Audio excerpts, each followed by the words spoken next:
Boa noite a todas. Satisfação estar com as amadas irmãs neste culto que tem sido dedicado totalmente ao Senhor. E nesta oportunidade, o Senhor tem nos concedido a oportunidade de exaltar e glorificar o nome do Senhor. Mas também nesta oportunidade, estamos aqui para trazermos uma palavra, não vinda do nosso próprio coração, da nossa própria mente, mas do coração de Deus para as nossas vidas. Deus tem tanta coisa boa na sua palavra para repartir conosco, para transmitir aos nossos corações e à nossa mente. E nós só podemos louvá-lo por esses presentes que Ele tem nos dado, através da sua palavra. Eu quero convidar você que está presente, que está participando deste culto, deste momento, a abrir sua Bíblia no Salmo de número 15, o verso de 1 até o verso de número 5. Acompanhe na sua Bíblia.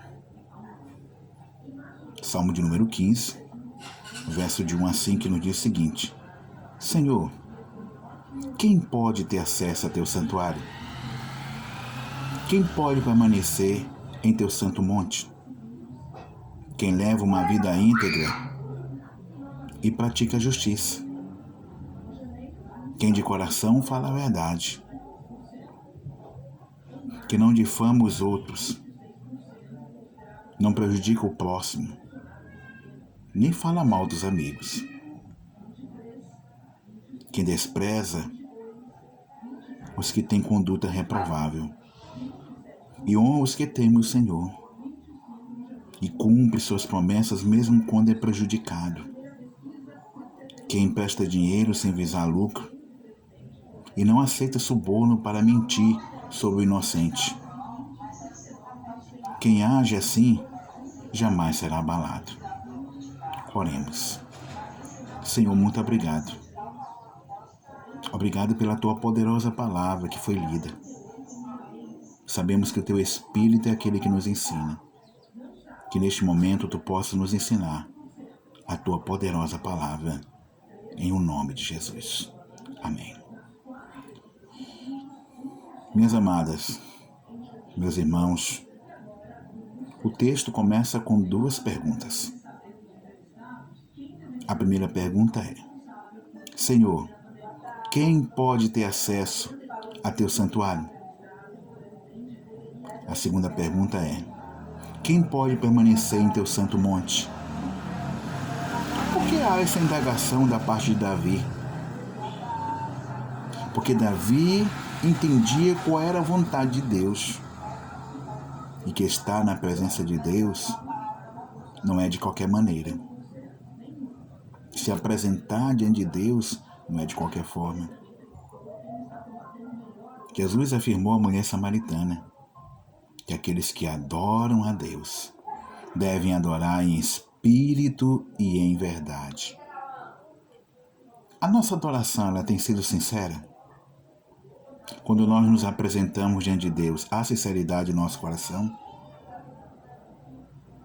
Há aspectos da santidade na nossa vida?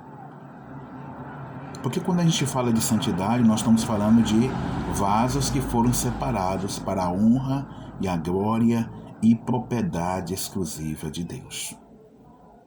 Você tem sido esse vaso? Você tem sido esse instrumento?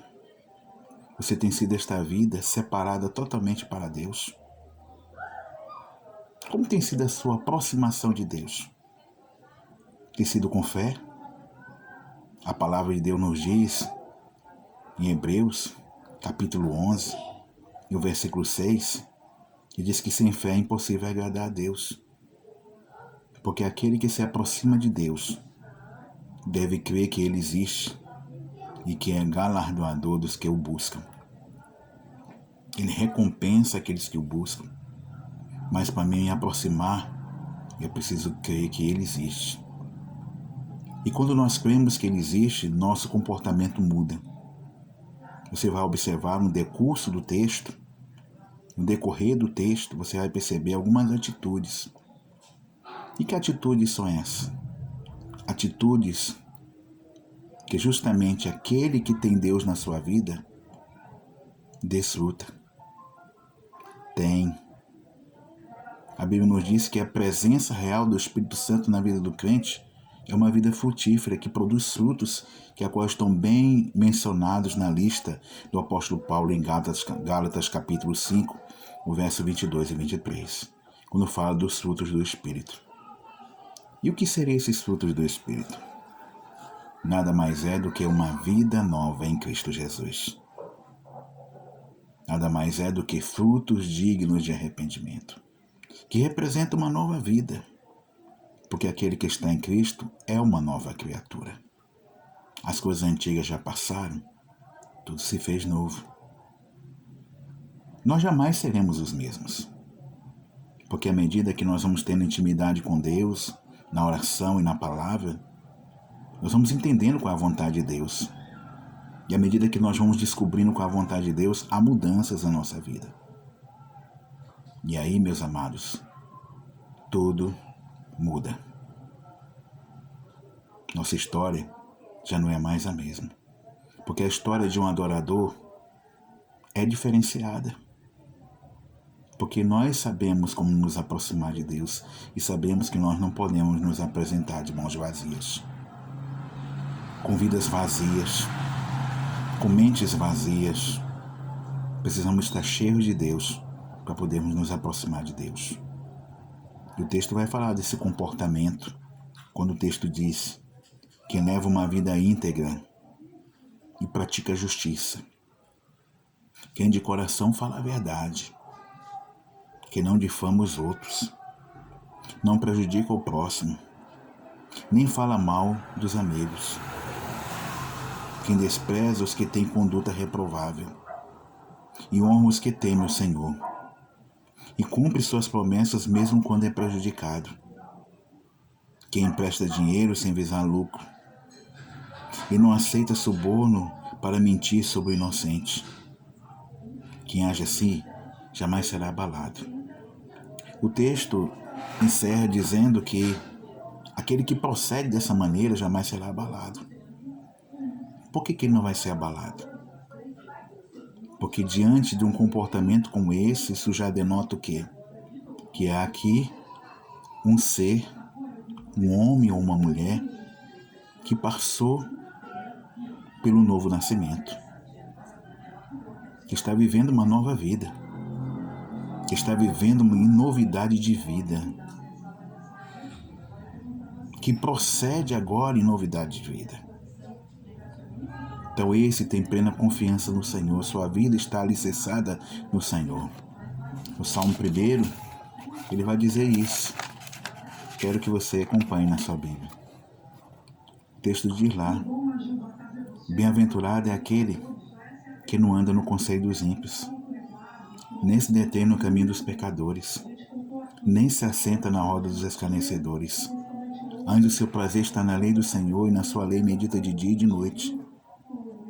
Ele é como árvore plantada junto a ribeiros de água, que no devido tempo dá o seu fruto, cuja folhagem não murcha, e tudo quanto ele faz prospera.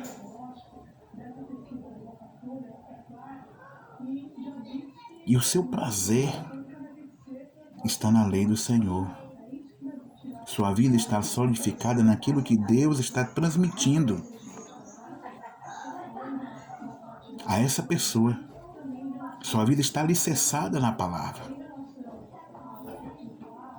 O próprio Jesus nos afirmou no texto de Mateus, capítulo 7.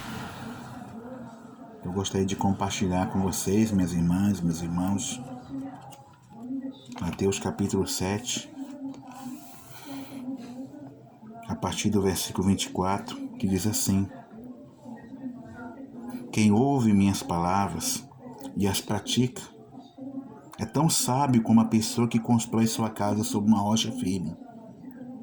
Quando vierem as chuvas e as inundações, e os ventos castigarem a casa, ela não cairá. E o texto vai dizer a razão: pois foi construída sobre a rocha firme.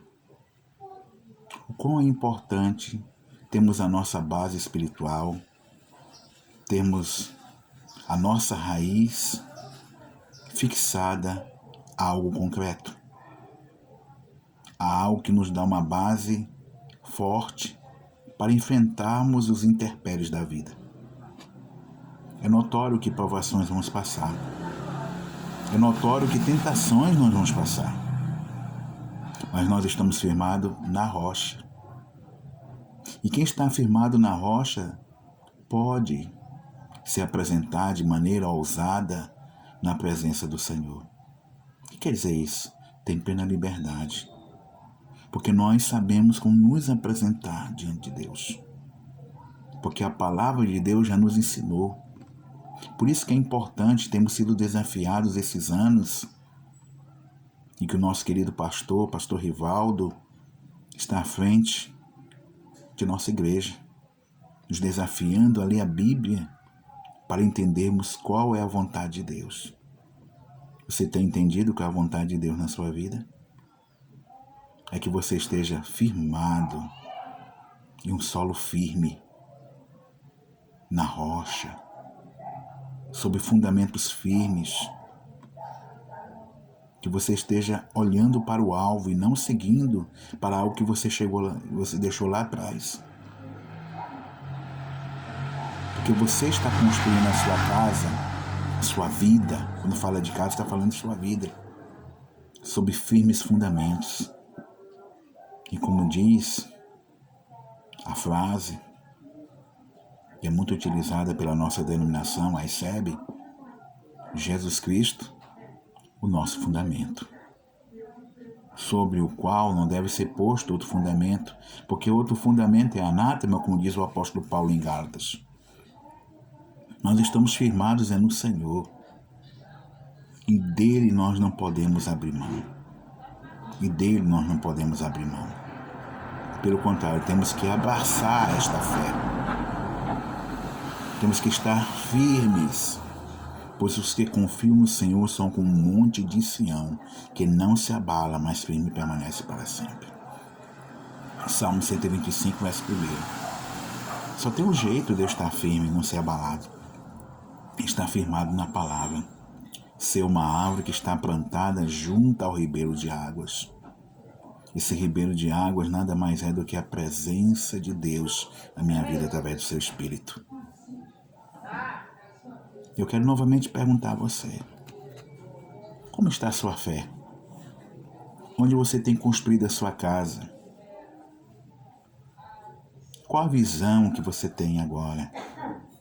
Porque independente da sua visão, para onde teu coração tem se direcionado, aí está teu grande tesouro. Muitas vezes nós estamos tão presos às coisas dessa vida que nos esquecemos que essa vida um dia vai deixar de existir. Mas a Bíblia diz que aquele que faz a vontade de Deus permanece eternamente, 1 João 2:17. Você tem feito a vontade de Deus? Porque à medida que nós conhecemos a Deus, nós passamos a conhecer a sua vontade. E ao conhecer a sua vontade, isso traz mudanças sobre a minha vida. Viver em novidade de vida é isso. É viver essa mudança todos os dias na minha vida.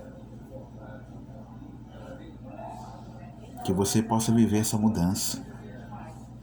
Que a sua vida esteja solidificada sobre a rocha.